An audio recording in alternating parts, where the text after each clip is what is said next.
अस्सलाम वालेकुम। बनाने चलते हैं आज मैंगो सागुदाना। बहुत मज़े का बनता है, ठंडा ठंडा करके बनाएं और खाएं।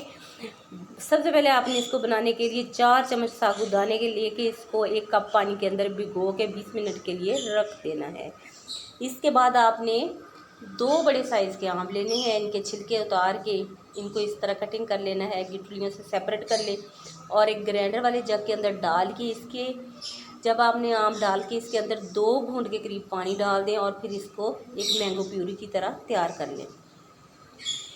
बस इधर मैंने मैंगो प्यूरी तैयार किया। आप जल्दी से मेरी वीडियो को लाइक कर दिया करें, चैनल पर नए तो सब्सक्राइब कर लिया करें। आप सबका बेहद शुक्रिया। सिर्फ आपने 2 से 3 मिनट तक आपने इसको पकाना है ताकि जो हमने 2 घूंट के करीब पानी डाला था वो भी ड्राई हो जाए और थोड़ा सा ये थिक हो जाए। फिर इसको आपने फ्रिज में रख के ठंडा कर लेना है।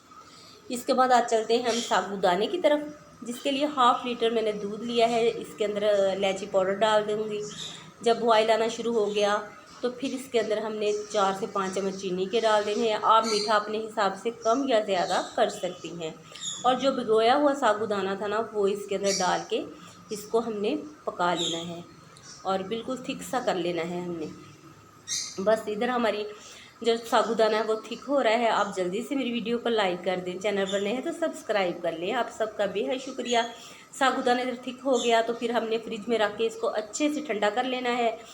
तो बस फिर इसकी इसी तरह जिस तरह मैं आपको दिखा रही हूँ वीडियो में, इसी तरह आपने इसकी तह लगा देनी है और ऊपर भी साबूदाना डालें और इसके ऊपर आंबों से इसकी गार्निश कर दें जो क्यूब की शक्ल में मैंने कटिंग की हैं। बहुत मज़े का बनता है। गर्मियों में तो ये कसम से एनर्जी से भरपूर ड्रिंक कह लें, इसको मीठा कह लें, इसको बहुत ज़बरदस्त लगता है। आपने ज़रूर ट्राई करना है। रेसिपी लगे तो अच्छी तो लाइक कर देना है, चैनल पर नए हैं तो सब्सक्राइब कर लेना है। आप सबका बेहद शुक्रिया। गर्मियों के मौसम में बनाएं और बच्चों को भी बना के दें। ठंडा ठंडा आजकल छुट्टियां हैं, वैसे भी बच्चे तरह तरह की चीज़ें मांगते हैं। तो बस आप मैंगो भी आए हुए हैं सीज़न के, आपने ज़रूर ट्राई करना है। नेक्स्ट रेसिपी के साथ मिलेंगे। अल्लाह हाफिज़।